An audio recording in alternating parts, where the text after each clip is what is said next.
Bueno, eskerrik asko etortzeagatik.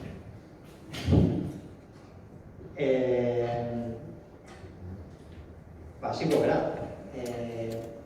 Zera lantalde feministaren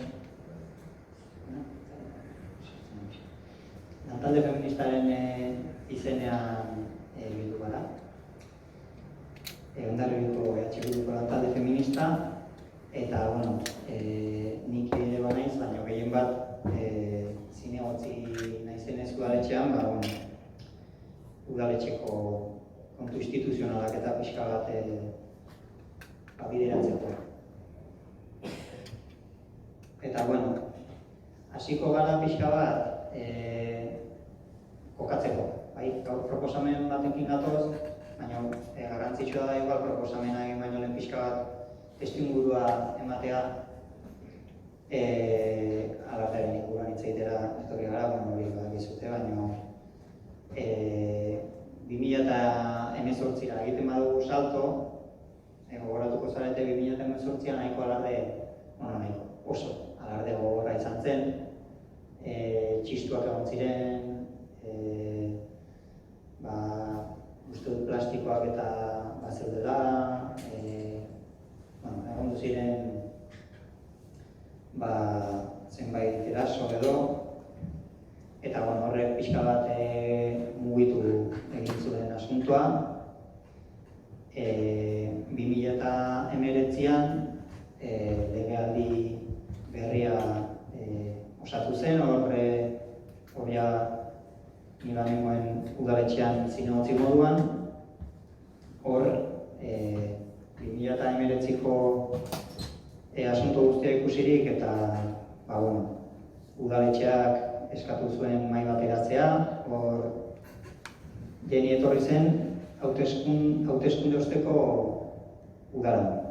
Jeni Pires bakizuen mahai bat udaletxean elkarrizketaren inguruan lan egiten duena. Orduan, etorri zen elkarrizketa sustatzera, horre udaletxean bozeramaile batzordean bildu zen, eta guk proposatu genuen azkenean alardearen afera bozeramaile batzordetik bideratzea, ez? Jake, Jeni etorri zen eta bozeramaile batzordearekin hitz egiten zuen.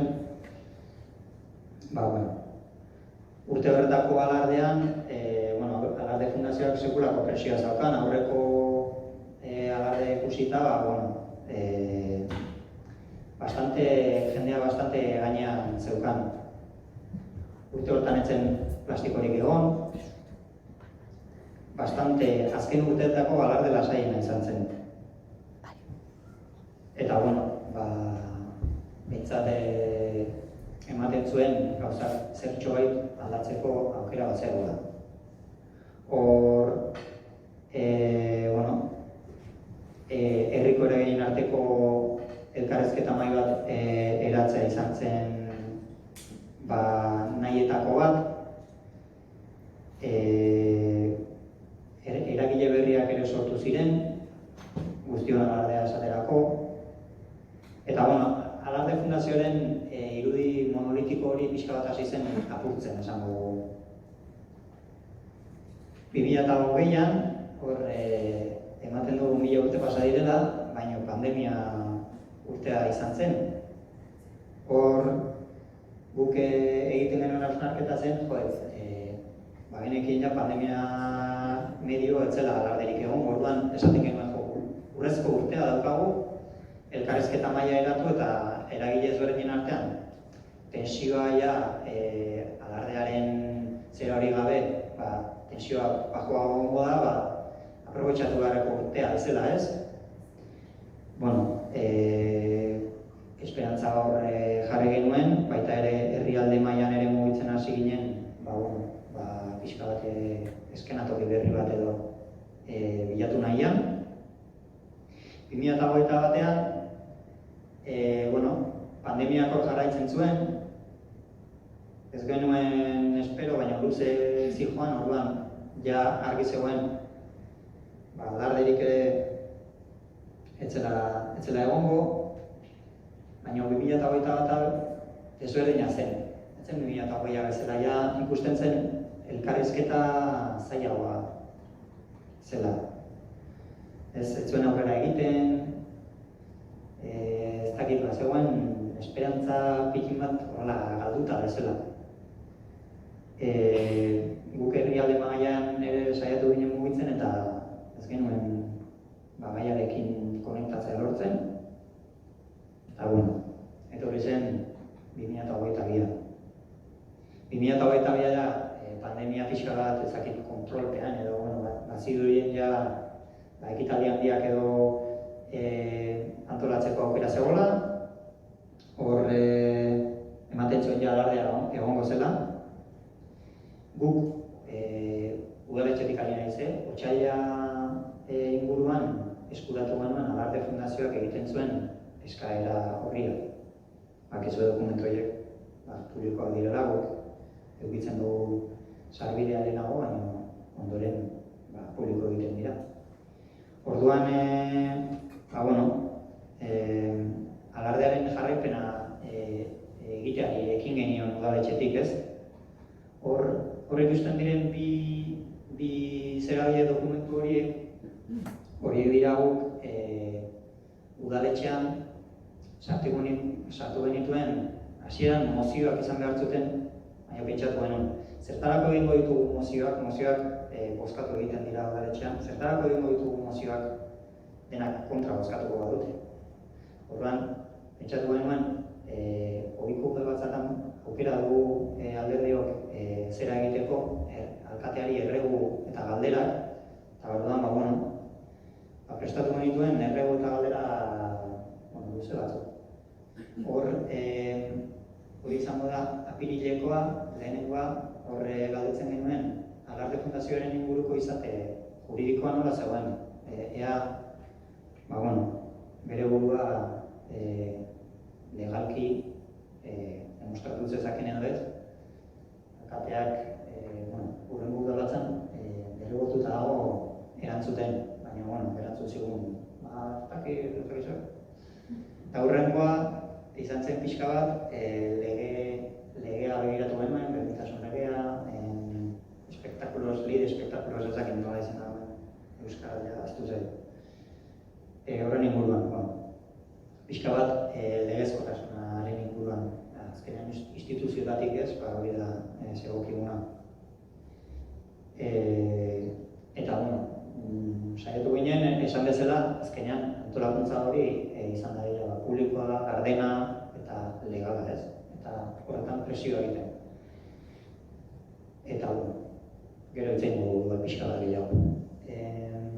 Eta 2023a aurten, esan bezala, azkenean guk pixka bat agenda bat daukagu. Alarde ekitaldia pasatzen da, Alarde ekitaldiaren ondoren egiten da hausnarketa bat. Orduan 2022an barkatu hausnarketa izan zen, aje batzuk zeudela, galetik eta bat. Orduan, proposamen bat egiteko lana jarri ginen gure buruari, 2023a iritsi da. Apirila maiatza izaten da proposamenak egiteko momentu ona.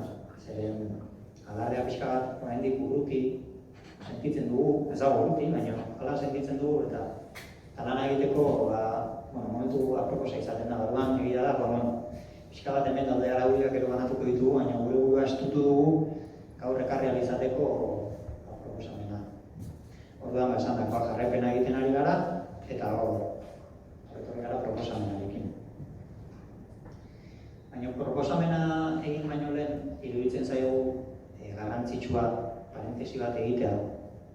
Zeren askotan alardearen inguruan, eta ezagitzagatik, bereziki Bildu edo Ezker Abertzalea, azten denean alardea hitz egiten beti esaten da boskak, politika egiten duzue, eta hau eta beste. Hauteskundeak pixka bat utzi nahi genuen tarte bat, zen nahi genuen tarte handiago, ostiralean azten dira hauteskundeak. Baina, gauzak horrela dira azkenean ez dira ateratzen espero duzun bezala. Baina ez genuen, gai hau ez du kanpaina ez zera erabiliko. Iruditzen zitzaigun,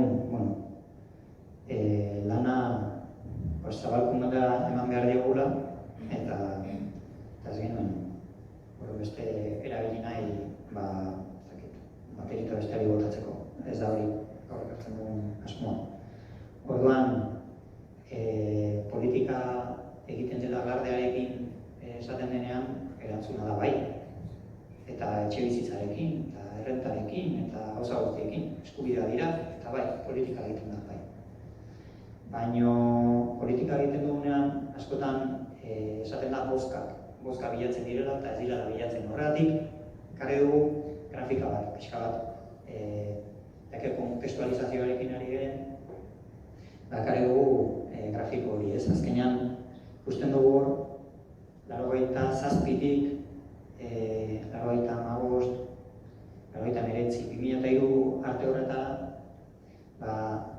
esango dugu 87, 90 hor, herriaren idiosinkrasia aldatzen hasten da, ez? Ondarribia lehenengo sektorean oinarritutako herri bat zen, arrantza, baratza, mendia, baserria, eta hasten da turismoaren industria garatzen, hasten da zerbitzuen sektore hori indarra hartzen, herrian ere bai, hasten da errenta handiko jendea etortzen, eta esan dakoa ez, azkenean idiosinkrasia pixka bat aldatzen dikoa, gure herriaren idiosinkrasia hor, hori segituan jakin zuen azkar irakurtzen eajotak, garaian Borja Jauregik, eta aprobetxatu zuen horrelako gaiak eta ajeak sortzen dizko ezkerra bertzalera, azkenean bozka baino lehen jartzen ditugulako eskubideak. Orduan, aje batzuk sortu zitugu makiek, eta erakutsi nahi genuen horrelako grafika horretan. 2007an, 2011an, hor zuetena, bilduren eraketa, gora egiten du berriz bozka kopuruak, portzentaiak dira, ez ditugu ekarri kopuruak bozkatan, baizik eta portzentaietan igual, erresagalako irudikatzen, eta hor, aurreko aldian, alde batetik herriaren idiosinkrasia aldatzeak eta EAJ baliatzea pixka bat alardearen hori zestran ibiltzeko horregekarizun bat, ondoren ateratzen gara pixka bat hortik, baina berriz dator alardearen gaia, berriz dator, kasu honetan ezkerra bertzaleren barruan dago estizio bat, eta horrak ikusten da, 2011-tik 2015-era portzentaietan ze galera handia pairatzen dugun, ez? Orduan, hori ekarri nahi genuen askotan esaten zaigu, baliatzen dugula bozka lortzeko. Gaur hemen egiten ari garena, seguru aski, bozka lortzeko, igual izango da kaltzeko. Baina guretzako, beti eskubidea dira, eta gure funtzioa herriaren alde lan egitea da, eta horrela sinesten dugu, eta horrela jarraituko dugu. Eta, hori, orduan, jakin dugu horrela. Eta zertara etorri gara berez, irekiko dugu meloi bat. Proposamena bendi dugu, baina, lehenengo zergatik orain. Meloia ireki baino lehen, zergatik orain. Hor, duela ja urte batzuk ezakitzea azki, baina 2018aren alardearen gatazka hori sortatu zenean eta eskatu zitzaion zerari, Gasteizko Parlamentuari, Eusko Jaurlaritzari egin zezala zerbait. Orduan, enkargatu zitzaion emakunderi txosten bat, magigulen eta egin ziren hor lanean horrekin, eta egin zituzten herri ezberdinetako esperientziak aztertu, eta ondorioa zen, konpondu zen gehienetan instituzioak giltzarria izan zirela. Guk horrela uste dugu dela, instituzioak dira giltzarria honetan, eta zergatik orain, instituzioak giltzarria direlako izan dira, baina orain esplikatuko dizu gero ere, egoera berezi baten gaude. Orduan, aipatu dugu 2022ko gure afera, udaletxeko afera berezia izan zela. Hor, 2022ko alardeko hausnarketa bukatu, lan egiten hasi, eta proposamen horren bukatu dugu. Baina, 2023ko alardea antolatzeko orduan, aurkitzen dugu seguritate falta bat. Seguritate falta bat alardea antolatzeko. Zergatik galdetuko duzu, seguritate falta zergatik. Alarde Fundazioa 2022an eskubidea lortu baldin zuen alarde antolatzeko baldintza batzuekin eman zitzaion.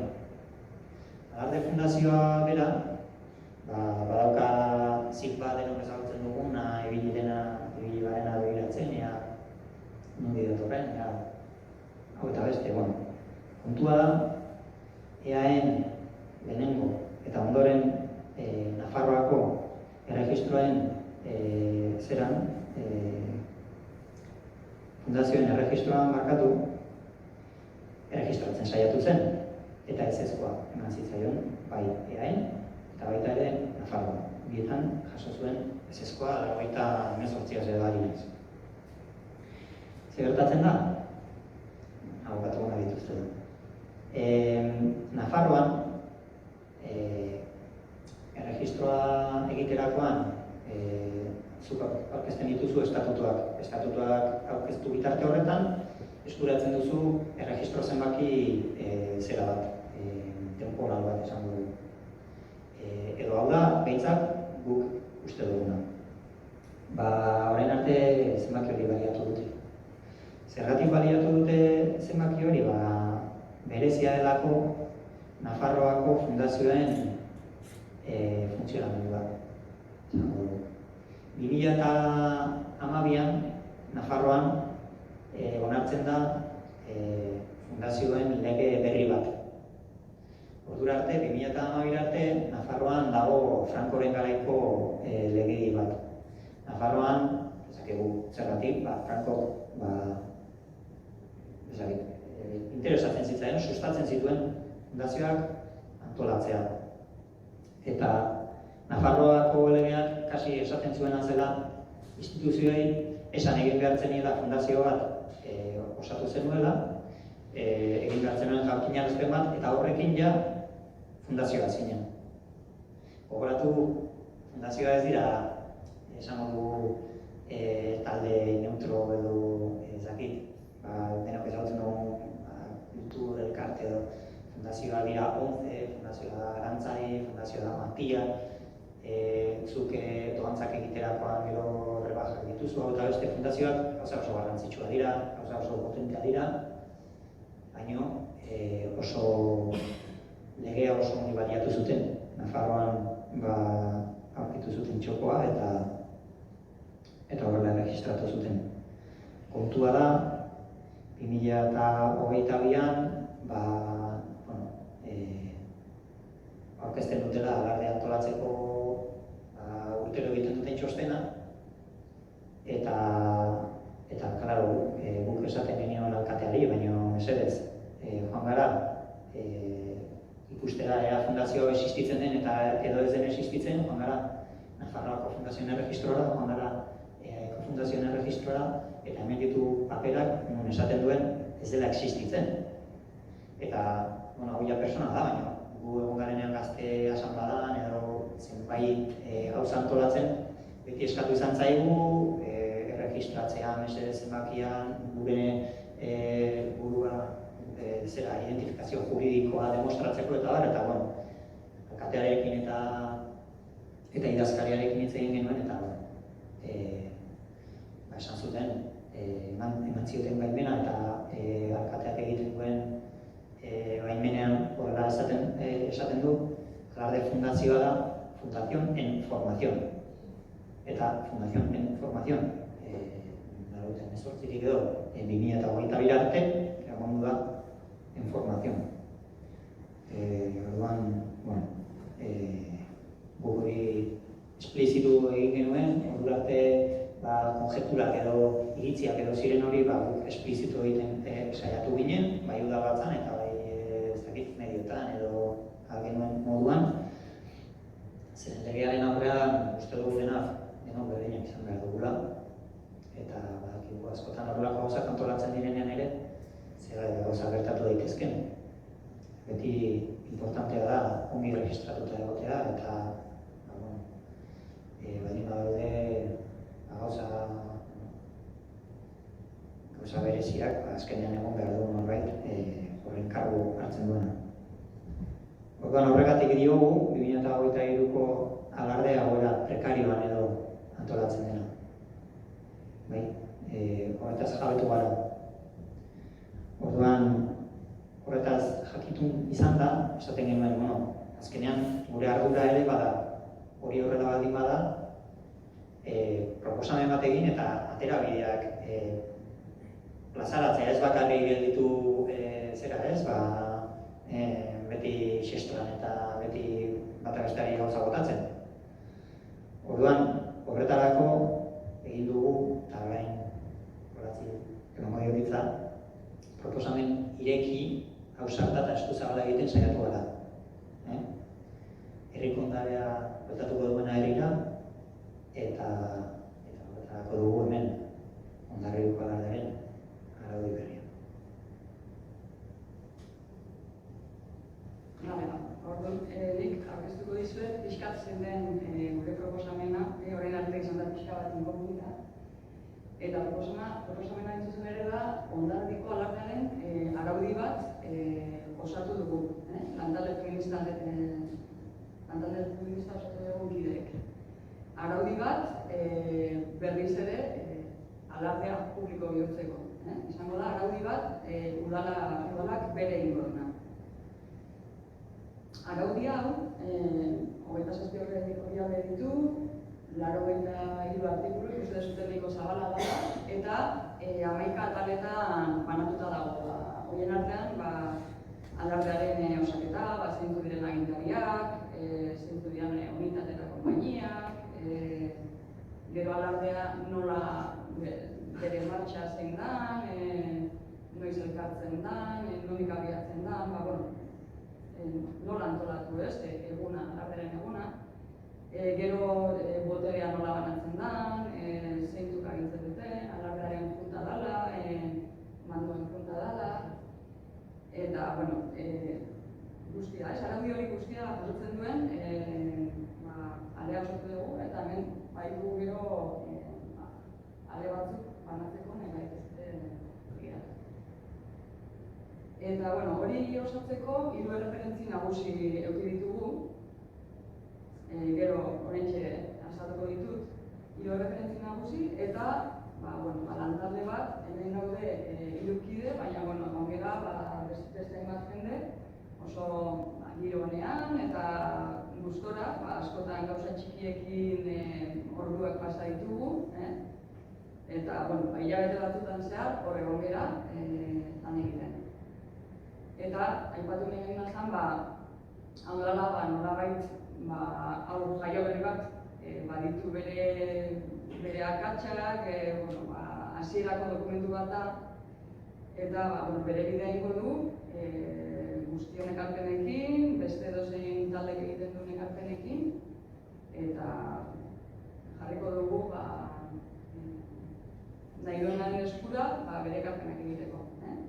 Orduan, aipatzen gero, 3 erreferentzia eduki ditugula araudia osatzeko, lehenengoa eta garrantzitsuena da, 1990ko udalak argitaratu zuen alardearen ordenantza. Ze garai hartan, eta ordura arte, beti publikoa izan zen, alardea, antolaketa publikoa zuen, eta udalak arautura zuen nola izan behar zuen alardeak. Orduan, pixkat labur samarra da, 34 artikulu besterik ez zituen, 7 orrialdetan jasota dago, orduan, etzan gero ikusiko duzuenez, alarde fundazioan gaur egungo ordenantzak asko ze artikulu gehiago ditu, dena oso arautua du, hau zen pixka bat, axaletik edo arautzen zuen. Baina guretzat garrantzitsua zen jakiteko pixka bat nola antolatzen zen publikoki alardea. Eta hemendikan batez ere hartu dugu gure oraingo araudiaren 3. atala dela alardea, nola zeintzuk diren agintariak, ezin da alardearen martxa, eta bat. Baina hemen boterearen gaia ez zen asko lantzen. Zergatik, hurrengo dokumentua erabili duguna izan delako 1985an udalbatzak onartu zuen alardearen juntaren araudia. Alardearen junta zan organo bat, pixka bat, batzen zituna alardeko konpainia desberdinetako edo mandoen junta hortako kideak, baina baseukan alkatearen presentzia bere hortan. Orduan, beti bermatzen zen presentzia publiko bat alardearen junta hortan. Eta orduan, horrek pixka balio izan dugu ikusteko nola banatu bertan boterea, nola korretzean erabakiak, alardearen araudi hori aldatu nahi gabe non, ze pauso eman bertzean, pixkat oinarrituko da 85ko juntaren araudi honetan. Eta hor, kuriosidade bezala ikustezu hau 85ko da, besteak beste, alkateak aukeratzen zuen ez lehen alardeko komaixka edo generala, akta berean, udalbatzako akta berean, 11. puntuan onartzen da alardeko juntaren araudia, eta 16. puntuan ez dakit ikusiko duzuen, baina ikusten da nola alkateak hautatu zuen Beñardo Laskarotegi komaixo bezala. Orduan, hori, guztiz prozedura publikoa zeukan, garaiatan. Eta gero, azkeneko referentzia erabili duguna izan da 2008ko AFR-en, edo Alarde Fundazioaren, ordenantza del alarde. Zergatik jartzen dugu ordenantza del alarde? Erderaz besterik ez daukatelako. Ez dakate euskarazko alderik, ez dute behar euskara. Orduan, dokumentu da izugarri luzea, 89 artikulu ditu, eta zertarako balio izan digu, pixka bat geneukalako guk behintzat referentzia bat dut gaur egun nola den alardea, nola garatzen den, nola antolatzen den, hainbeste urte, batzuk behintzat horra referentzik gabe ez, horren inguruan, ikusi dugu nola dagoen arautua, eta egia esan, eskema, bai jarraitu dugu alarde fundazioaren ordenantzarena, puntu gehienak ikutzen ditulako, teknikoki, legaletik edo, hobeto antolatu dago, baina, gauz asko aldatu ditugu, biztan denez ez dauka inongo referentziarik ez alkateei, ez udalbatzaren representazioari, herriko bandera, ez dira aipatzen, ez dira existitzen. Ez hau, zerbait pribatua da, eta dena da Eliza, Hondarribiaren espiritua, eta bat. Orduan, egin duguna da, eskema bai erabili, baina txertatu dizkiogu 90ko ordenantzatik, ordenantza publikotik, publiko izatea bitzeko ibatzitun balinak.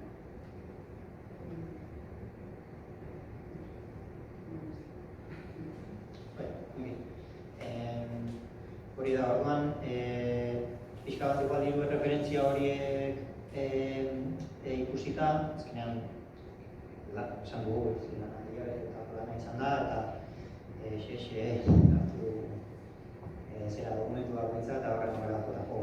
Orduan, araudia egin dugu, araudiak aipatu dugu, hogeita zazpi horrek izan bat artikulu diren, hogeita zazpi horri edo, badago lana.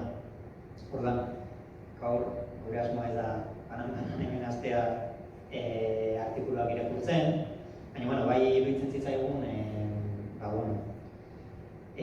merezi zuela igual lau adibide zehatzekarri pixka bat ikusteko zein den araudiaren espiritua. Eta hori egiten saiatuko gara. Orduan,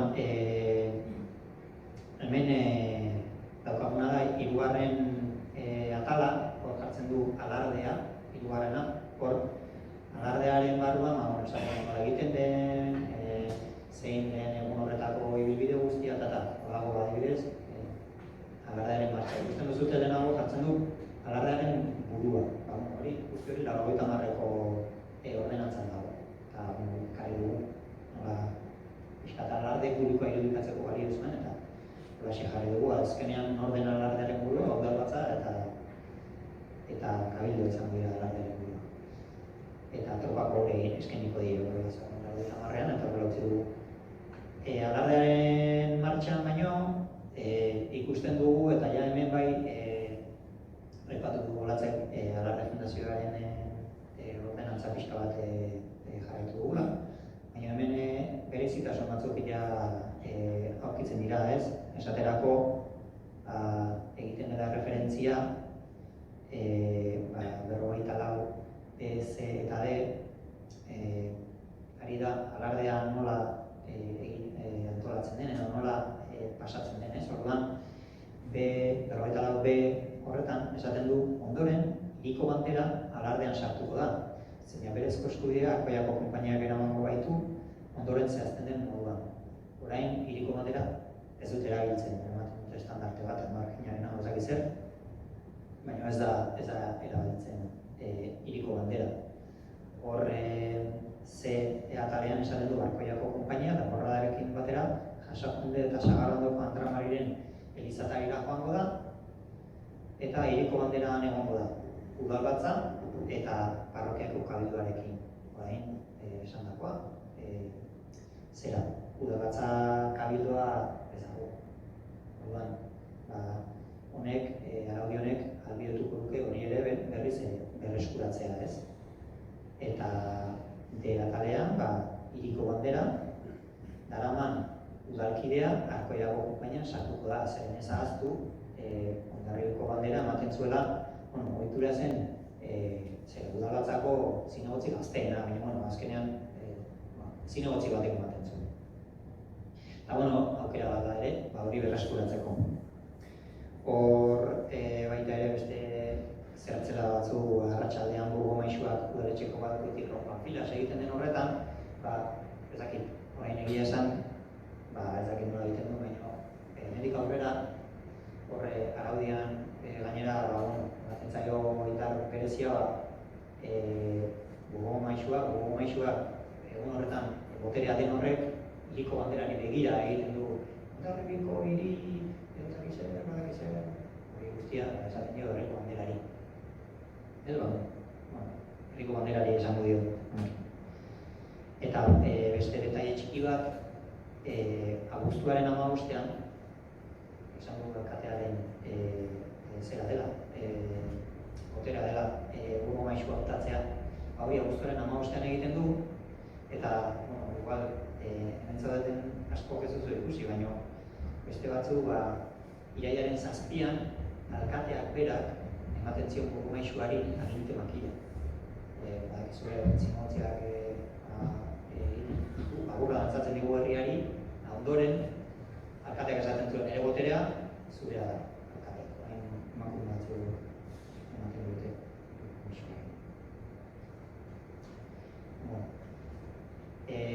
Beste perspektiba, alardearen, boterearen inguruko, boterea nola banatzen den. Horra aipatu dugulatzek, bi junta edo daudela, alardeko junta eta mandoen junta edo agintarien batzordea ditu dugu. Alardeko juntaren burua zera da, alkatea da.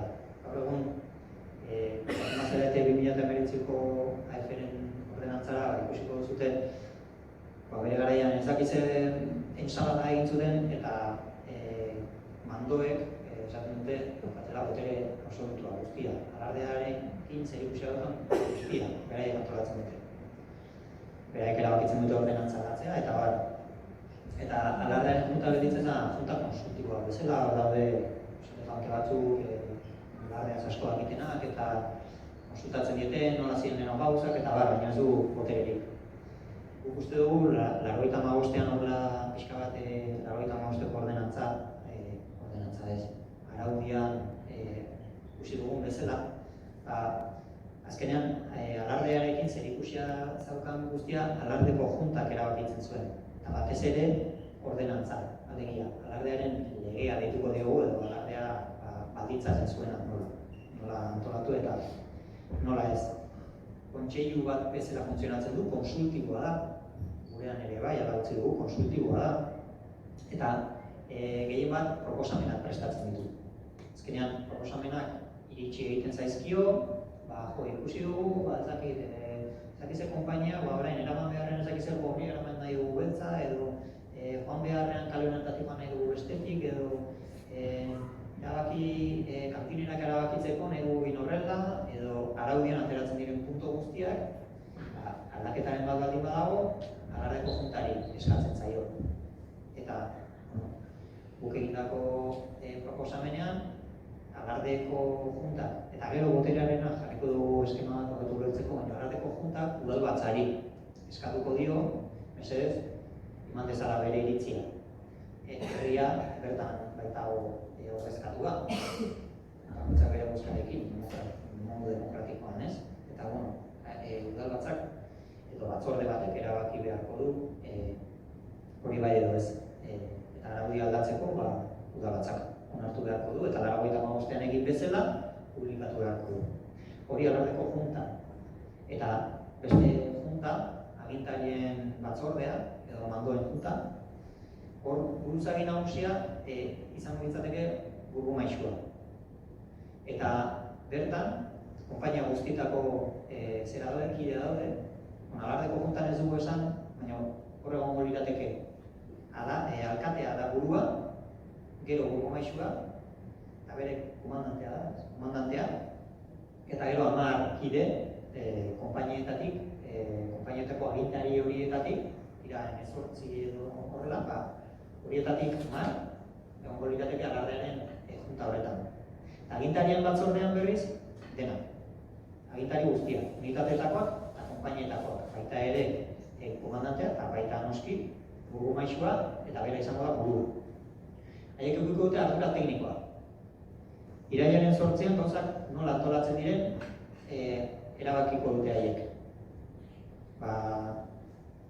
Araudia erreferentzia bezala, haiek esango dute nola egiten diren gauzak. Hirugarren adibidetxoa, eta bi gauza jarri ditu, da baterik ekonomia aldetik nola antolatzen den, eta bestetik ondarea.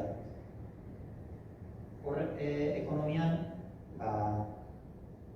azkenean udalak antolatuko baldin badu, udalak urtero diru zuzkidura bat prestatuko du alardea bera antolatzeko. Orain, azkeneko ikusi denuna 58.000 euro edo horrelako zerbait ziren, kalkuluak eginda, aurten 60.000 euro, horrelako zerbait. Badago, diru hori aurten antolatzeko badago. Ikusi dugu partida, 60.000 euroko azkendu batek bidu, beraz, ez dago arazorik. Eta gero dago ondarearena. Alardea, udalaren ardura behar du izan. Alardea, herriaren ondarea da, ondare inmateriala da. Orduan, ondare inmaterial hori, badago bedi bat, EAEko Euskal Kultura Ondarearen erregistro badago, guk eskatuko dugu erregistro horretan bertan sartzea, eta bere sustapena eta kontserbazioa egiteko, jarri ditzala baliabideak udalak. Edakigu Arma Plaza Fundaziotik, edo bi udalak erabakiko du. Eta, horretxoa, azkenean, kultura pixka ezin dela privatizatu, ez? Eta, gero dago, berdintasuna eta konpainien inguruko asunto hau, ez? Berdintasunaren bidean, oraindik indarguneak eta ahulguneak ditugu. Indarguneak dira ekitaldi honetan aurkezten ari garena. Konsensua dago honen aurrean, honen inguruan. Uste dugu, honek balio dezakela. Erabidea da. Blokeo bera honetatik ateratzeko modu da. Hori da gure indargunea. Elkarren adostasuna, ez? Eta horra adibidez, jarri ditugu bi hori ezberdin, 6. orrialdean, 19. biak ezberdinak dira. Hor, 6. orrialdean, 3. artikulan, esaten dugu ez, nork hartzen du parte, alardean. Hor esaten dugu, alardea osatzen duten kideak ezingo dira sexu edo genero, arraza, sexu orientazio, erlijio edo desgaitasunengatik diskriminatu.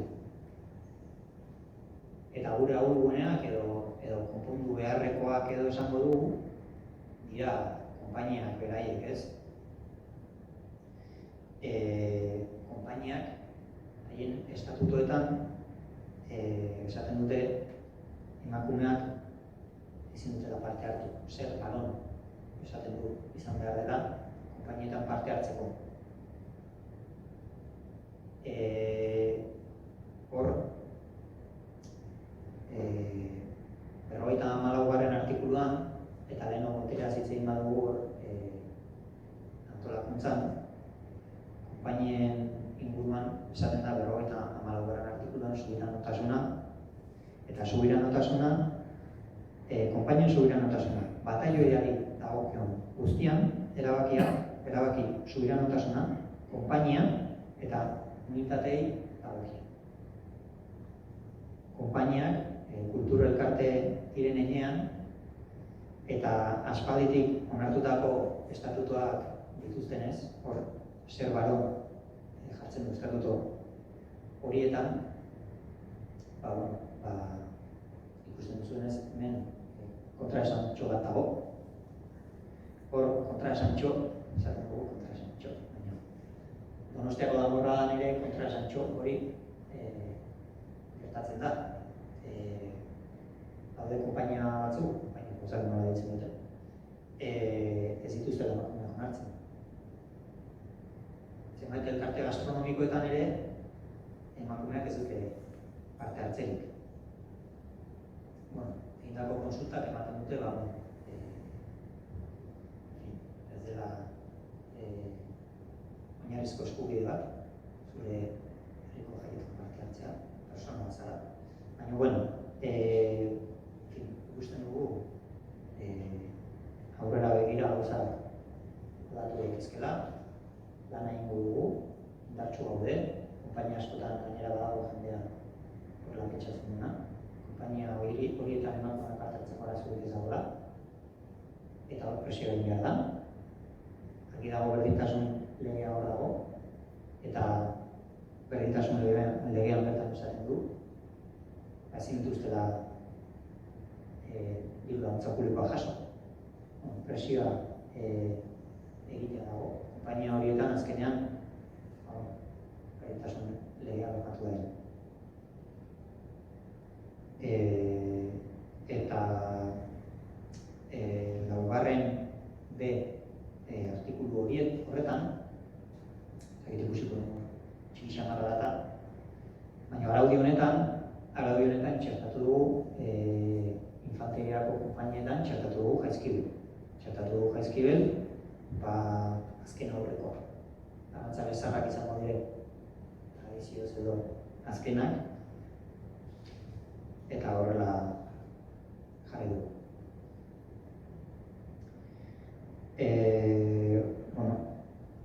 Horrek ez du esan nahi konforme geratzen garenik, noski. Horrek ez du esan nahi berdintasun legea bermatzen denik. Gu botera baldin bagaude, bermatuko da berdintasun legea. Hau araudi bada, blokeo batetik ateratzeko saiakera bada, eta gu jarrituko du lanean noski, berdintasuna bermatzeko. Eta lehen, aipatu dugu pixka bat, boteren banaketa, araudi bat, horako totxo bat, 27ko totxo horriko totxo bat banatzen denean, zaila da irudikatzen nola banatzen den, alardea zein den egiten dugun proposamen zehatza, ez? Araudian bertan ere txertatu dugu eskema hau, baina ulertzeko pixka bat, ikusten dituzu hor daude subjektuak, konpainiak, alkatea bera, autoritatea dena, eta udalbatza. Horiek, konpainiek adibidez, konpainien ordezkariek, o konpainien ordezkariak parte hartzen dute agintarien batzordean. Alkateak, bere boterea dauka, etxeetan alkatea da, eta berak egabitzen ditu gauzak, baina abuztuaren 15ean, berak hautatzen du zein zan dugu maixua. Eta iranen zazpian esan dugun bezala, ematen dio aginte makilea dugu maixuari. Orduan, alkatea da, eta hau da beste botere gunea, eta agintari batzordea beste da alardeko junta. Alkatea da alardeko juntaren agintaria edo burua. Eta alardeko juntak, agintarien batzordetik ordezkaritza badago, alardeko juntan esan dugu alkatea, burgu maixua, komandantea daude eta ordezkariak, 10 ordezkari agintarien batzordetik. Alardeko juntak proposamenak jasoko ditu, landuko ditu, eta berak agintariei, proposamen horiek agintariei dagokienean agintariei pasako die, eta ordenantzari berari, araudiari berari dagokienean, araudia egindako aldaketa horiek, udalbatzara aldituko ditu, trasladatuko ditu, eramango ditu. Bai hor, segurazki, egoera normal batean, imaginatu, 2030ean, ja alarde publiko batean, eta arazorik gabe, hor, segurazki, alkatea beharrean, alkateak erabakiko du zinegotzi bat joan daia, herritako edo kulturako gotzak eramaten dituen zinegotzia horrek batzorde udaletxean egongo den kultur batzordean edo herritarren batzordean oraintxe bertan eramango du, araudian hau eta beste erabaki da aldatzea, bai ez, behar beste aldiz, emango da batzorde horretara, guk ez dugu ikusten, guk hau bestea. Bai ikusten baldin bada, udalbatzaren ematen da, sartzen da beste puntu bat bezala, onartzen da, aurrera. Ezkerra Abertzaleak oso gaizki ikusten du, edo PP ikusten du hau defendatu behar dela Elisa, udalbatza izango da, pixka bat bere kexa egiteko lekua, baina gehiengoak, herritarren gehiengoak ala erabakitzen badu, onartuko da, araudi aldatzen da, araudi berri badago, eta horrekin, erabakiak alardeko juntara eramaten dira, alardeko juntak agintaren batzordeari esango dute, aurten iraiaren 8an hola eta hola eta hola. Hori da pixka bat, zela egiten pixka bat astuna. Nola funtzionatzen duen proposamen honek. Agintarien batzordeak ardura teknikoa dukiko dute alardean, iraiaren 8an, udalbatzak bera, lerro luze hori, udaleko kabildua eramango du alardera, bere representazio zena, eta Elizak, parrokiako kabildu ikusi ez duen utzi dugu. Eta... Bai, eta ja bukatzean gaudela, bi gauzatxo, ez? Hor egindako alegin zintzoa, Txabik ere esan du, eta egia da, zintzoa da, ilusioz, batzutan galdu eta xabarrikidea, ikasi guztio bat, ze movida da, handana antolatzea. Eta egia esan da, topatu, elkartu ginen lehenengo gunean, aritu ginen jolasean, ez? Zer nolako alardea amesten dugu, edo, eta antxatea zen gauza asko seguruenik zuen artean 1000 aldiz hitz egin dituzuenak duela urte asko. Ezer ez da berria edo gauza gutxi. Baina, errealistak izan nahi izan dugu ere bai, eta esaten dugu asmoa da aurten, ez da? Honea, gure umea, oinez hasten den, eta orduan aparte utzi baditugu ere, horrek ez du esan nahi pastertzen ditugunik edo kajoi batean astuko ditugunik, ez? Eta horren apuntatu ditugu batzuk eta zuekin konpartitu nahi ditugun, zuek ere kontutan har ditzakezu eta gero ere ekarpenak egiteko momentuan akaso lagungarria suertatu daitekelako, ez? Alardearen ikuspegi militaristatik dagoen alarde bat nahiko genukela, ez da? Izen horiek aldatuta, kapitaina, generala, tenientea, eta badira alternatibak, ez? Laguntzaile, arduradu, gehi, arduratuko zaizkigun puntueten horiek betetzeko.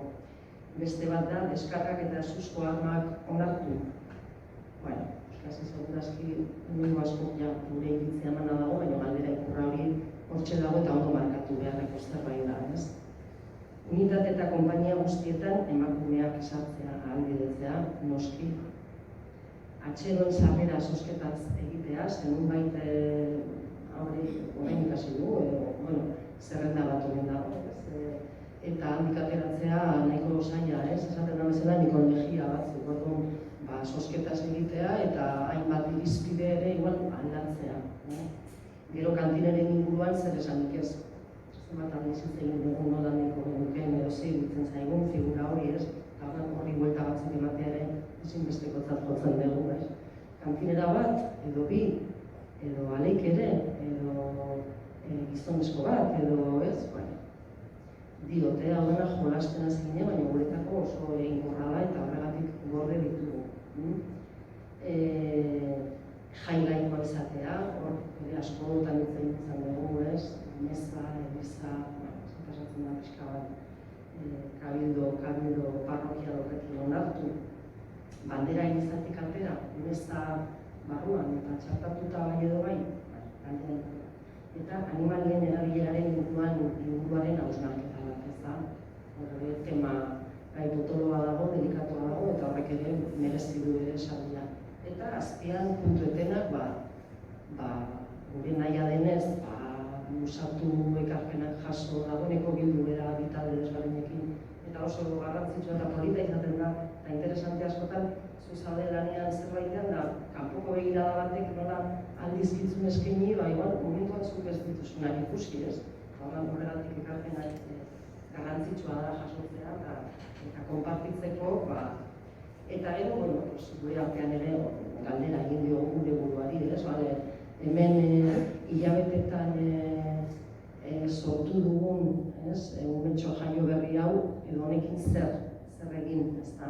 Eta, dudik gabe proposamena sozializatzearen beharra ikusten dugu, ez? Alik eta hori hartzun gehien arrezan, eta alik eta leku gehienetara iritsi dadin, bai? Lan horrek, arrezala bere lekua eta hori hartzun hori eta presentzia hori hori bezala hemendik kanpora ere bai, ez?